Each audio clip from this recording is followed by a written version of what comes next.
കർത്താവിന്റെ നാമത്തിന് സ്തുതി. ദിവസവും ഈ ചാനൽ കേൾക്കുന്നതിലൂടെ നിങ്ങൾക്ക് ഒരു വർഷത്തിനുള്ളിൽ ബൈബിൾ വായിക്കാൻ കഴിയും. ദയവായി ഷെയർ, സബ്സ്ക്രൈബ് ഒപ്പം സപ്പോർട്ട് ചെയ്യുക. ഇന്നത്തെ ബൈബിൾ വാക്യങ്ങൾ.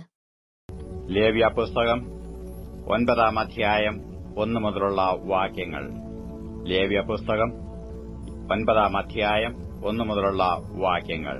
8-ാം ദിവസം മോശെ അഹരോനെയും പുത്രന്മാരെയും ഇസ്രായേൽ മൂപ്പന്മാരെയും വിളിച്ച് അഹരോനോട് പറഞ്ഞത് എന്തെന്നാൽ, നീ പാപയാഗത്തിനായി ഊനമില്ലാത്തൊരു കാളക്കുട്ടിയെയും ഹോമയാഗത്തിനായി ഊനമില്ലാത്തൊരു ആട്ടുകൊറ്റനെയും എടുത്ത് യഹോവയുടെ സന്നിധിയിൽ അർപ്പിക്കണം.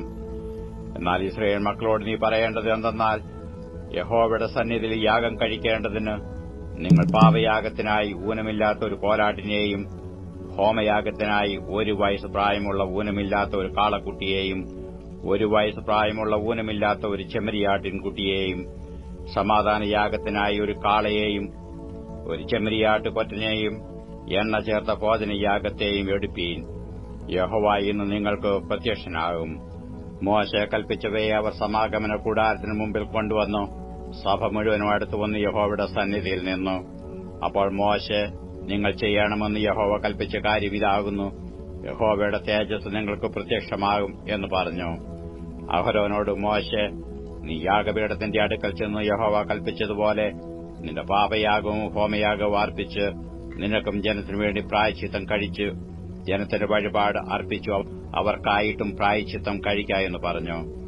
അങ്ങനെ അഹരോൻ യാഗപീഠത്തിന്റെ അടുക്കൽ ചെന്നു തനിക്ക് വേണ്ടി പാപയാഗത്തിനുള്ള കാളക്കുട്ടിയെ അറുത്തു. അഹരോന്റെ പുത്രന്മാർ അതിന്റെ രക്തം അവന്റെ അടുക്കൽ കൊണ്ടുവന്നു. അവൻ രക്തത്തിൽ വിരൽ മൂക്കി യാഗപീഠത്തിന്റെ കൊമ്പുകളിൽ പുരട്ടി ശേഷം രക്തം യാഗപീഠത്തിന്റെ ചുവട്ടിൽ ഒഴിച്ചു. പാപയാഗത്തിന്റെ മേധസ്സും മൂത്രപിണ്ഡങ്ങളും കരളിന്മേലുള്ള വവയും അവൻ യാഗപീഠത്തിന്മേൽ ദഹിപ്പിച്ചു, യഹോവ മോശയോട് കൽപ്പിച്ചതുപോലെ തന്നെ. അതിന്റെ മാംസവും തോലും അവൻ പാളയത്തിനു പുറത്തു തീയിലിട്ട് ചുട്ടുകളഞ്ഞു. അവൻ ഹോമയാഗത്തെയും അറുത്തു. അഹരോന്റെ പുത്രന്മാർ അതിന്റെ രക്തം അവന്റെ അടുക്കൽ കൊണ്ടുവന്നു. അവൻ അത് യാഗപീഠത്തിന്മേൽ ചുറ്റും തളിച്ചു. അവർ ഖണ്ണം ഖണ്ണമായി ഹോമയാഗവും അതിന്റെ തലയും അവന്റെ അടുക്കൽ കൊണ്ടുവന്നു. അവൻ അവയെ യാഗപീഠത്തിന്മേൽ ദഹിപ്പിച്ചു. അവൻ അതിന്റെ കുടലും കാലും കഴുകി യാഗപീഠത്തിന്മേൽ ഹോമയാഗത്തിന്മീതെ ദഹിപ്പിച്ചു. അവൻ ജനത്തിന്റെ വഴിപാട് കൊണ്ടുവന്നു. ജനത്തിനു വേണ്ടി പാപയാഗത്തിനുള്ള കോലാടിനെ പിടിച്ചു അറുത്തു മുമ്പലത്തേതിനെ പോലെ പാപയാഗമായി അർപ്പിച്ചു. അവൻ ഹോമയാഗം കൊണ്ടുവന്നു, അതും നിയമപ്രകാരം അർപ്പിച്ചു. അവൻ ഭോജനയാഗം കൊണ്ടുവന്നു, അതിൽ നിന്ന് കൈനിറച്ചെടുത്ത് കാലത്തെ ഹോമയാഗത്തിനു പുറമെ യാഗപീഠത്തിന്മേൽ ദഹിപ്പിച്ചു. പിന്നെ അവൻ ജനത്തിനു വേണ്ടി സമാധാനയാഗത്തിനുള്ള കാളയെയും ചെമ്മരിയാട്ടുകൊറ്റനെയും അറുത്തു. അഹരോന്റെ പുത്രന്മാർ അതിന്റെ രക്തം അവന്റെ അടുക്കൽ കൊണ്ടുവന്നു. അവൻ അത് യാഗപീഠത്തിന്മേൽ ചുറ്റും തളിച്ചു. കാളയുടെയും ആട്ടുകൊറ്റന്റെയും മേധസ്സും തടിച്ച വാലും കുടൽ പൊതിഞ്ഞിരിക്കുന്ന മേധസ്സും മൂത്രപിണ്ഡങ്ങളും കരളിന്മേലുള്ള വവയും കൊണ്ടുവന്നു. അവർ മേധസ്സും നെഞ്ചുകണ്ഡങ്ങളുടെ മേൽ വെച്ചു. അവൻ മേധസ് യാഗപീഠത്തിന്മേൽ ദഹിപ്പിച്ചു. എന്നാൽ നെഞ്ചുകണ്ഡങ്ങളും വലത്തെ കൈക്കുറവും മോശ കൽപ്പിച്ചതുപോലെ അഹരോൻ യഹോവയുടെ സന്നിധിയിൽ നിരാജനാർപ്പണമായി നിരാജനം ചെയ്തു. പിന്നെ അഹരോൻ ജനത്തിനു നേരെ കൈ ഉയർത്തി അവരെ ആശീർവദിച്ചു. പാപയാഗവും ഹോമയാഗവും സമാധാനയാഗവും അർപ്പിച്ചിട്ടു അവൻ ഇറങ്ങിപ്പോന്നു. മോശയും അഹരോനും സമാഗമന കൂടാരത്തിൽ കടന്നിട്ട് പുറത്തുവന്ന് ജനത്തെ ആശീർവദിച്ചു. അപ്പോൾ യഹോവയുടെ തേജസ് സകല ജനത്തിനും പ്രത്യക്ഷമായി. യഹോവയുടെ സന്നിധിയിൽ നിന്ന് തീ പുറപ്പെട്ടു ഈ യാഗപീഠത്തിന്മേലുള്ള ഹോമയാഗവും മേധസ്സും ദഹിപ്പിച്ചു. ജനമെല്ലാം അത് കണ്ടപ്പോൾ ആർത്തു സാഷ്ടാംഗം വീണു. ലേവ്യ പുസ്തകം 10 അധ്യായം 1 മുതലുള്ള വാക്യങ്ങൾ. ലേവ്യ പുസ്തകം 10 അധ്യായം 1 മുതലുള്ള വാക്യങ്ങൾ. അനന്തരം അഹരോന്റെ പുത്രന്മാരായ നാദാബും അബീഹൂവും ഓരോ ധൂപകലശമെടുത്തു അതിൽ തീയിട്ടു അതിന്മേൽ ധൂപവർഗവും ഇട്ടു. അങ്ങനെ തങ്ങളോട് കൽപ്പിച്ചതല്ലാത്ത അജ്ഞാഗ്നി യഹോവയുടെ സന്നിധിയിൽ കൊണ്ടുവന്നു. ഉടനെ യഹോവയുടെ സന്നിധിയിൽ നിന്ന് തീ പുറപ്പെട്ടു അവരെ ദഹിപ്പിച്ചു കളഞ്ഞു. അവർ യഹോവയുടെ സന്നിധിയിൽ മരിച്ചുപോയി. അപ്പോൾ മോശെ, എന്നോട് അടുക്കുന്നവരിൽ ഞാൻ ശുദ്ധീകരിക്കപ്പെടും, സർവ്വജനത്തിന്റെയും മുമ്പാകെ ഞാൻ മഹത്വപ്പെടുത്തും എന്ന് യഹോവ അരുളിച്ചെയ്തത് ഇതുതന്നെ എന്ന് അഹരോനോട് പറഞ്ഞു. അഹരോനോ മിണ്ടാതിരുന്നു. പിന്നെ മോശെ അഹരോന്റെ ഇളയപ്പൻ ഉസിയേലിന്റെ പുത്രന്മാരായ മീശായേലിനെയും എൽസാഫാനെയും വിളിച്ചു അവരോട്, നിങ്ങൾ അടുത്തു ചെന്നു നിങ്ങളുടെ സഹോദരന്മാരെ വിശുദ്ധ മന്ദിരത്തിന്റെ മുമ്പിൽ നിന്ന് പാളയത്തിന് പുറത്തു കൊണ്ടുപോകുവീൻ എന്ന് പറഞ്ഞു. മോശെ പറഞ്ഞതുപോലെ അവർ അടുത്തു ചെന്നു അവരെ അവരുടെ അങ്കികളോടുകൂടെ പാളയത്തിന് പുറത്തു കൊണ്ടുപോയി. പിന്നെ മോശെ അഹരോനോടും അവന്റെ പുത്രന്മാരോടും എലെയാസരിനോടും ഈഥമാരോടും, നിങ്ങൾ മരിക്കാതെയും സർവ്വസഭയുടെയും മേൽ കോപം വരാതെയും ഇരിപ്പാൻ നിങ്ങളുടെ തലമുടി പിച്ചിപ്പറിക്കരുത്, നിങ്ങളുടെ വസ്ത്രം കീറുകയുമരുത്. നിങ്ങളുടെ സഹോദരന്മാരായ ഇസ്രായേൽ ഗ്രഹമൊക്കെയും യഹോവ ദഹിപ്പിച്ച ദഹനം നിമിത്തം കരയട്ടെ. നിങ്ങളോ മരിച്ചു പോകാതിരിക്കേണ്ടതിന് സമാഗമന കൂടാരത്തിന്റെ വാതിൽ വിട്ടു പുറത്തു പോകരുത്. യഹോവയുടെ അഭിഷേക തൈലം നിങ്ങളുടെ മേലിരിക്കുന്നുവല്ലോ എന്ന് പറഞ്ഞു. അവർ മോശയുടെ വചനം പോലെ തന്നെ ചെയ്തു. യഹോവ അഹരോനോട് അരുളി ചെയ്തത്, നീയും നിന്റെ പുത്രന്മാരും മരിച്ചു പോകാതിരിക്കേണ്ടതിന് സമാഗമന കൂടാരത്തിൽ കടക്കുമ്പോൾ വീഞ്ഞും മദ്യവും കുടിക്കരുത്. അത് നിങ്ങൾ തലമുറ തലമുറയായി എന്നേക്കുമുള്ള ചട്ടമായിരിക്കണം. ശുദ്ധവും അശുദ്ധവും മലിനവും നിർമ്മലവും തമ്മിൽ നിങ്ങൾ വകതിരിക്കേണ്ടതിനും യഹോവ മോശെ മുഖാന്തരം ഇസ്രായേൽ മക്കളോട് കൽപ്പിച്ച സകല പ്രമാണങ്ങളും അവരെ ഉപദേശിക്കേണ്ടതിനും തന്നെ. അഹരോനോടും അവന്റെ ശേഷിപ്പുള്ള പുത്രന്മാരായ എലെയാസരോടും ഈഥമാരോടും മോശെ പറഞ്ഞു തന്നാൽ, യഹോവയുടെ ദഹനയാഗങ്ങൾ ശേഷിപ്പുള്ള ഭോജനയാഗം നിങ്ങൾ എടുത്ത് ഈ യാഗപീഠത്തിന്റെ അടുക്കൽ വെച്ച് പുളിപ്പില്ലാത്തതായി ഭക്ഷിപ്പീൻ. അത് അതിവിശുദ്ധം. അത് ഒരു വിശുദ്ധ സ്ഥലത്ത് വെച്ച് ഭക്ഷിക്കണം. യഹോവയുടെ ദഹനയാഗങ്ങളിൽ അത് നിനക്കുള്ള അവകാശവും നിന്റെ പുത്രന്മാർക്കുള്ള അവകാശവുമാകുന്നു. ഇങ്ങനെ എന്നോട് കൽപ്പിച്ചിരിക്കുന്നു. നീരാജനത്തിന്റെ നെഞ്ചും ഉദർച്ചയുടെ കൈക്കുറകും നീയും നിന്റെ പുത്രന്മാരും പുത്രിമാരും വെടിപ്പുള്ളൊരു സ്ഥലത്ത് വെച്ച് തിന്നണം. ഇസ്രായേൽ മക്കളുടെ സമാധാനയാഗങ്ങളിൽ അവ നിനക്കുള്ള അവകാശവും നിന്റെ മക്കൾക്കുള്ള അവകാശവുമായി നൽകിയിരിക്കുന്നു. മേധസ്സിന്റെ ദഹനയാഗങ്ങളോടുകൂടെ അവർ യഹോവയുടെ സന്നിധിയിൽ നീരാജനം ചെയ്യേണ്ടതിന് ഉദർച്ചയുടെ കൈക്കുറകും നീരാജനത്തിന്റെ നെഞ്ചും കൊണ്ടുവരേണം. അത് യഹോവ കൽപ്പിച്ചതുപോലെ ശാശ്വതാവകാശമായി നിനക്കും നിന്റെ മക്കൾക്കും ഇരിക്കണം. പിന്നെ പാപയാഗമായ കോലാടിനെക്കുറിച്ച് മോശെ താൽപര്യമായി അന്വേഷിച്ചു. എന്നാൽ അത് ചുട്ടുകളഞ്ഞിരുന്നു. അപ്പോൾ അവൻ അഹരോന്റെ ശേഷിപ്പുള്ള പുത്രന്മാരായ എലെയാസരോടും ഈഥമാരോടും കോപിച്ചു. പാപയാഗം അതിവിശുദ്ധവും സഭയുടെ അകൃത്യം നീക്കിക്കളവാനും അവർക്ക് വേണ്ടി യഹോവയുടെ സന്നിധിയിൽ പ്രായശ്ചിത്തം കഴിപ്പാനും നിങ്ങൾക്ക് തന്നതുമായിരിക്കെ നിങ്ങൾ അത് ഒരു വിശുദ്ധ സ്ഥലത്ത് വെച്ച് ഭക്ഷിക്കാഞ്ഞത് എന്ത്? അതിന്റെ രക്തം വിശുദ്ധ മന്ദിരത്തിനകത്ത് കൊണ്ടുവന്നില്ലല്ലോ. ഞാൻ ആജ്ഞാപിച്ചതുപോലെ നിങ്ങൾ അത് ഒരു വിശുദ്ധ സ്ഥലത്ത് വെച്ച് ഭക്ഷിക്കേണ്ടതായിരുന്നു എന്ന് പറഞ്ഞു. അപ്പോൾ അഹരോൻ മോശെയോട്, ഇന്ന് അവർ തങ്ങളുടെ പാപയാഗവും ഹോമയാഗവും യഹോവയുടെ സന്നിധിയിൽ അർപ്പിച്ചു. എനിക്ക് ഇങ്ങനെ ഭവിച്ചുവല്ലോ. ഇന്ന് ഞാൻ പാപയാഗം ഭക്ഷിച്ചുവെങ്കിൽ അത് യഹോവയ്ക്ക് പ്രസാദമായിരിക്കുമോ എന്ന് പറഞ്ഞു. ഇത് കേട്ടപ്പോൾ മോശയ്ക്ക് ബോധിച്ചു. യോഹന്നാൻ എഴുതിയ സുവിശേഷം 21 അധ്യായം 1 മുതലുള്ള വാക്യങ്ങൾ. യോഹന്നാൻ എഴുതിയ സുവിശേഷം 21 അധ്യായം 1 മുതലുള്ള വാക്യങ്ങൾ. അതിന്റെ ശേഷം യേശു പിന്നെയും തിബരിയാസ് കടൽക്കരയിൽ വെച്ച് ശിഷ്യന്മാർക്ക് പ്രത്യക്ഷനായത് ഈ വിധമായിരുന്നു. ശിമോൻ പത്രോസും ദിദിമോസ് എന്ന തോമാസും ഗലീലയിലുള്ള കാനയിലെ നഥനിയേലും സെബദി മക്കളും അവന്റെ ശിഷ്യന്മാരിൽ വേറെ 2 പേര് ഒരുമിച്ച് കൂടിയിരുന്നു. ശിമോൻ പത്രോസ് അവരോട്, ഞാൻ മീൻ പിടിപ്പാൻ പോകുന്നു എന്ന് പറഞ്ഞു. ഞങ്ങളും പോരുന്നു എന്നും അവർ പറഞ്ഞു. അവർ പുറപ്പെട്ട് പടക് കയറിപ്പോയി. ആ രാത്രിയിൽ ഒന്നും പിടിച്ചില്ല. പുലർച്ചെയായപ്പോൾ യേശു കരയിൽ നിന്നിരുന്നു. യേശു ആകുന്നു എന്ന് ശിഷ്യന്മാർ അറിഞ്ഞില്ല. യേശു അവരോട്, കുഞ്ഞുങ്ങളെ കൂട്ടുവാൻ വല്ലതുമുണ്ടോ എന്ന് ചോദിച്ചു. ഇല്ല എന്ന് അവർ ഉത്തരം പറഞ്ഞു. പടകിന്റെ വലത്തുഭാഗത്ത് വല വീശുവീൻ, എന്നാൽ നിങ്ങൾക്ക് കിട്ടും എന്ന് അവൻ അവരോട് പറഞ്ഞു. അവർ വീശി. മീനിന്റെ പെരുപ്പം ഹേതുവായി അത് വലിപ്പാൻ കഴിഞ്ഞില്ല. യേശു സ്നേഹിച്ച ശിഷ്യൻ പത്രോസിനോട്, അത് കർത്താവാകുന്നു എന്ന് പറഞ്ഞു. കർത്താവാകുന്നു എന്ന് ശിമോൻ പത്രോസ് കേട്ടിട്ട് താൻ നഗ്നനാകയാൽ അങ്കി അരയിൽ ചുറ്റി കടലിൽ ചാടി. ശേഷം ശിഷ്യന്മാർ കരയിൽ നിന്ന് ഏകദേശം 200 മുഴത്തിൽ അധികം ദൂരത്തല്ലായികയാൽ മീൻ നിറഞ്ഞ വല ഇഴച്ചും കൊണ്ട് ചെറിയ പടകിൽ വന്നു. കരയ്ക്ക് ഇറങ്ങിയപ്പോൾ അവർ തീക്കനലും അതിന്മേൽ മീൻ വെച്ചിരിക്കുന്നതും അപ്പവും കണ്ടു. യേശു അവരോട്, ഇപ്പോൾ പിടിച്ച മീൻ ചിലത് കൊണ്ടുവരുവീൻ എന്ന് പറഞ്ഞു. ശിമോൻ പത്രോസ് കയറി 153 വലിയ മീൻ നിറഞ്ഞ വല കരയ്ക്ക് വലിച്ചു കയറ്റി. അത്ര വളരെ ഉണ്ടായിരുന്നിട്ടും വല കീറിയില്ല. യേശു അവരോട്, വന്ന് പ്രാതൽ കഴിച്ചുകൊള്ളുവീൻ എന്ന് പറഞ്ഞു.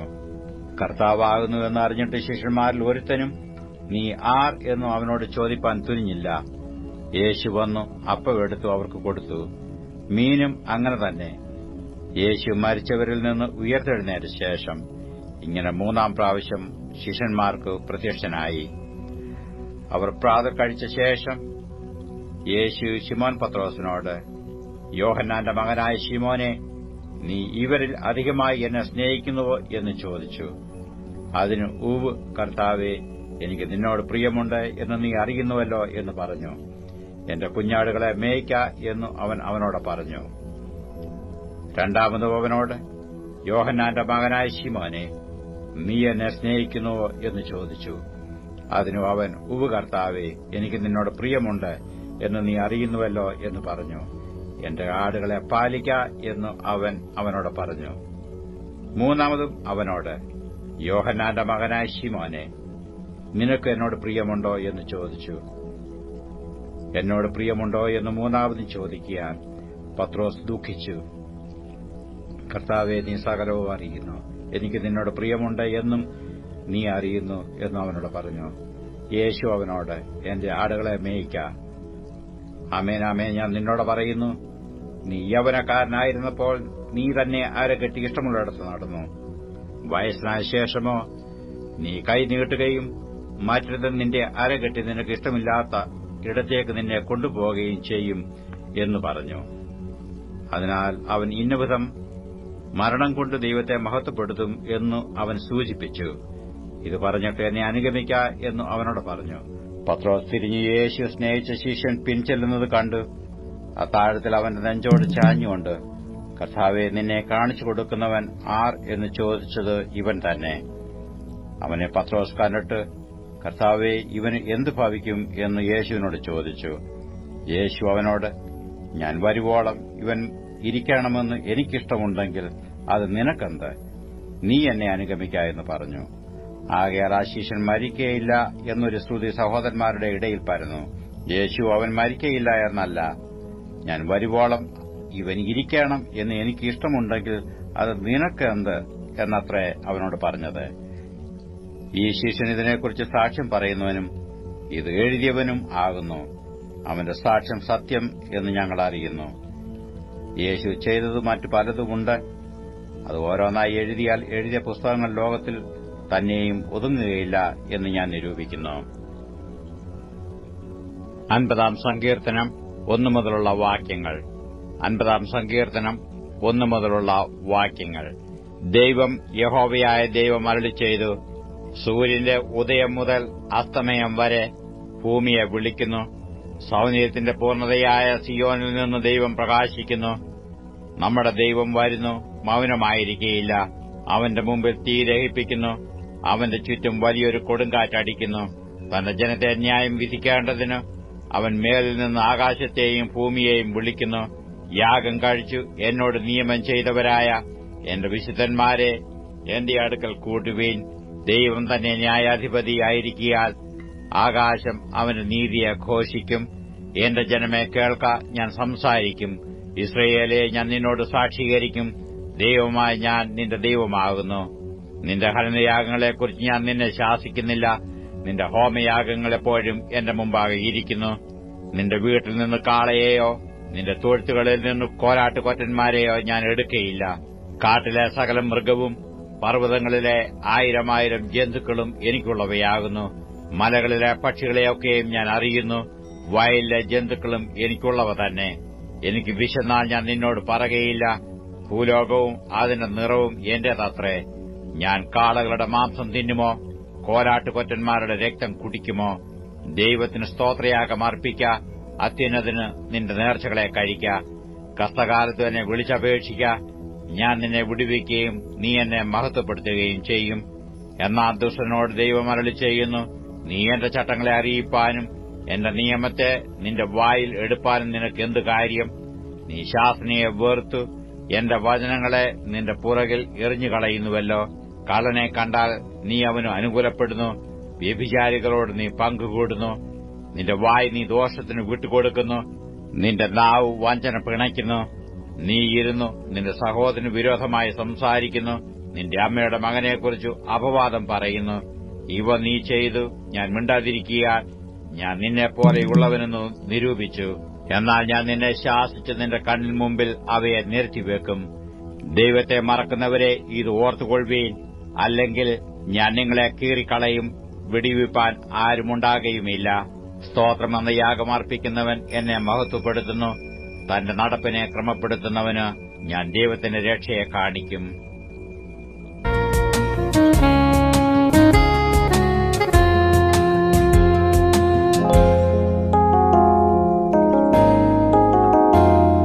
എൻ പ്രാണനാഥ ആശ്രയിപ്പാനാരുമേയില്ലേ, നീ മാത്രമെന്റെ ആശ്രയമെൻ പൊന്നുകാന്തനെ.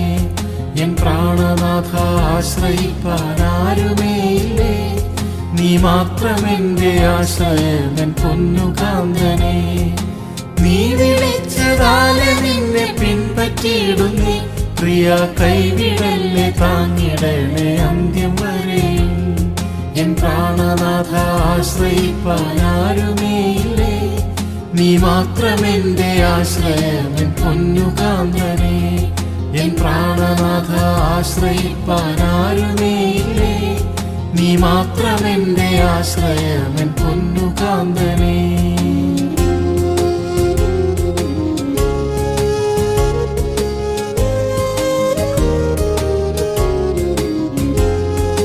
സത്യത്തിനു സാക്ഷിയായി ഞാൻ നിൽക്കുന്നതിനാൽ എൻ വീട്ടുകാരും നാട്ടുകാരും ദ്വേഷിക്കുന്നെന്നെ. സത്യത്തിനു സാക്ഷിയായി ഞാൻ നിൽക്കുന്നതിനാൽ എൻ വീട്ടുകാരും നാട്ടുകാരും ദ്വേഷിക്കുന്നെന്നെ. നീ മതിയെ എന്നും എനിക്കാശ്വാസമായി, പ്രിയൻ പോയതായ പാദമതി ഭീതി മാറ്റണേ. എൻ പ്രാണനാഥ ആശ്രയിപ്പാനാരുമേയില്ലേ, നീ മാത്രമെന്റെ ആശ്രയമെൻ പൊന്നുകാന്തനെ.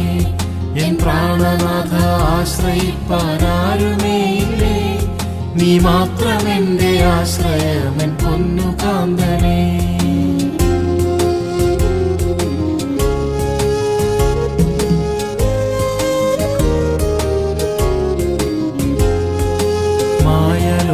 സൗഖ്യമെല്ലാം നശ്വരം തന്നെ, അതിലാശയില്ലതായിടുന്നേ ദിവ്യ സ്നേഹത്താൽ. മായലോക സൗഖ്യമെല്ലാം നശ്വരം തന്നെ, അതിലാശയില്ലതായിടുന്നേ ദിവ്യ സ്നേഹത്താൽ. എന്നാശയെല്ലാം നിന്നോടൊന്നിച്ചാലന്നിച്ചിടാൻ, അതിനേകിടുക ഭാഗ്യമെനിക്കെത്രയും വേഗം. എൻ പ്രാണനാഥ ആശ്രയിപ്പാനാരുമേയില്ലേ, നീ മാത്രമെന്റെ ആശ്രയമെൻ പൊന്നുകാന്തനെ. എൻ പ്രാണനാഥ ആശ്രയിപ്പാനാരുമേയില്ലേ, നീ മാത്രമെന്റെ ആശ്രയമെൻ പൊന്നുകാന്തനെ.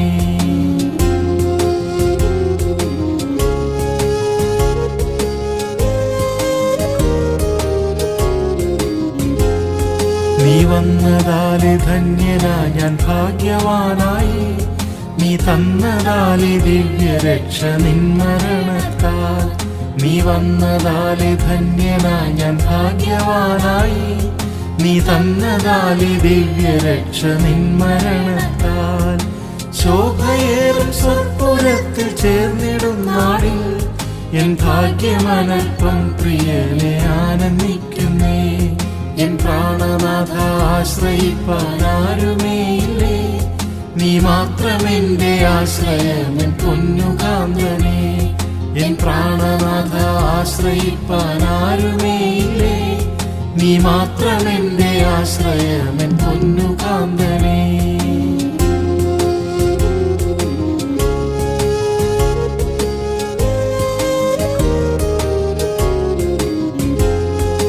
നീ ഇതിൽ വേർപിരിപ്പാനൊന്നിനാലും സാധ്യമല്ലല്ലോ. നീ എനിക്കുള്ളോൻ, പ്രിയനെ ഞാൻ നിനക്കുള്ളോൻ, ഇതിൽ വേർപിരിപ്പാനൊന്നിനാലും സാധ്യമല്ലല്ലോ. ജീവനോ മരണമോ മറ്റെന്തു വന്നാലും എൻ പ്രേമകാന്ത നിന്റെ പ്രേമം എന്നിൽ ജയിക്കുമേ. എൻ പ്രാണനാഥ ആശ്രയിപ്പാനാരുമേയില്ലേ, നീ മാത്രമെന്റെ ആശ്രയം എൻ പൊന്നുകാന്തനേ. എൻ പ്രാണനാഥ ആശ്രയിപ്പാനാരുമേയില്ലേ, നീ മാത്രമെന്റെ ആശ്രയം എൻ പൊന്നുകാന്തനേ.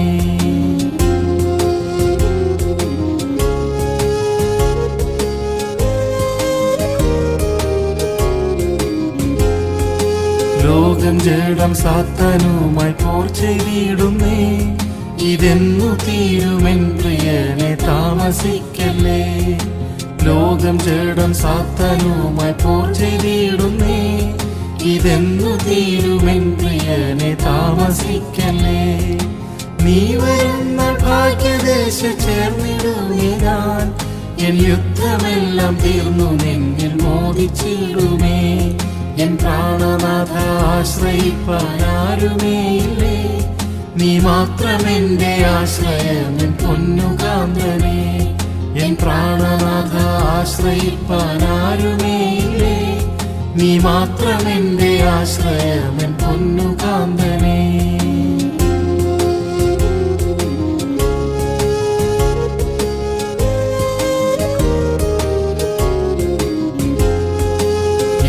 നാൾ ഞാൻ ഈ ഉലകിൽ കാത്തിടേണമോ പ്രിയ, അത്ര നാളും നിൻ കൃപയിൽ സൂക്ഷിച്ചിടണേ. എത്ര നാൾ ഞാൻ ഈ ഉലകിൽ പാർത്തിടേണമോ പ്രിയ, അത്ര നാളും നിൻ കൃപയിൽ സൂക്ഷിച്ചിടണേ.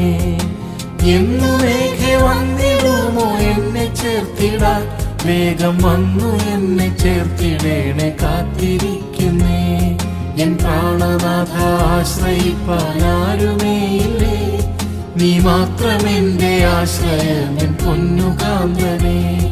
എൻ പ്രാണനാഥ ആശ്രയിപ്പാനാരുമേയില്ലേ, നീ മാത്രമെന്റെ ആശ്രയം എൻ പൊന്നുകാന്തനേ.